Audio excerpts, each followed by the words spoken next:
घंटे 2 घंटा पा हो जा शुरू हमरा नया अच्छा लागे। अपन ग्रुप के साभे कबरियन चल गइल हमरा से आगे। आधी घंटे 2 घंटा पा हो जा शुरू हमरा नया अच्छा लागे। अपन ग्रुप के साभे कबरियन चल गइल हमरा से आगे। तभी के तू गंजा राजा कहा गरिया धक धक करे जा सवरिया। पी के तू गंजा राजा कहा गरिया धक धक करे जा सवरिया।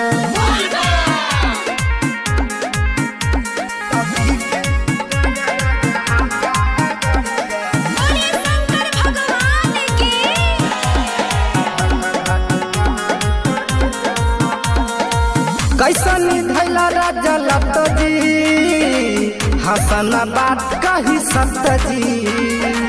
रोड में कबरियन के भीड़ बा हो जाई कुछ गलत जी। ये राजा मान जा। कैसन धैला राजा लत जी हसन बात कही सत जी। रोड में कबरियन के भीड़ बा हो जाई कुछ गलत जी। लागे तुम्हें एगो हक्का बोले बाबा के पुजरिया भोले बाबा के पुजरिया। तभी के तू गंजा राजा कहा गरिया धक धक करे जा सवरिया। पी के तू गंजा राजा कहा गरिया धक धक करे जा सवरिया।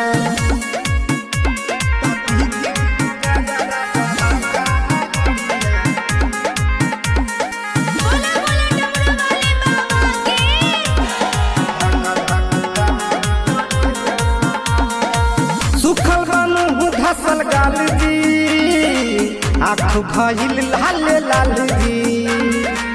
माटी की राहे जे तोरा साथे यही देवरा पलीदा बांधो बबुआ के नलई। एकदम पगला दिल बा। सुखल बनू धसल गाल जी आँख भइल लाल लाल जी। माटी की राहे जे तोरा साथे यही देवरा पलीदा बांधो बबुआ के नलई। ऐसे करबा नया साथे देहु घर नगरिया जी देहु घर नगरिया। तभी के तू गंजा राजा कहा गरिया धक धक करे जा सवरिया। पी के तू गंजा राजा कहा गरिया धक धक करे जा।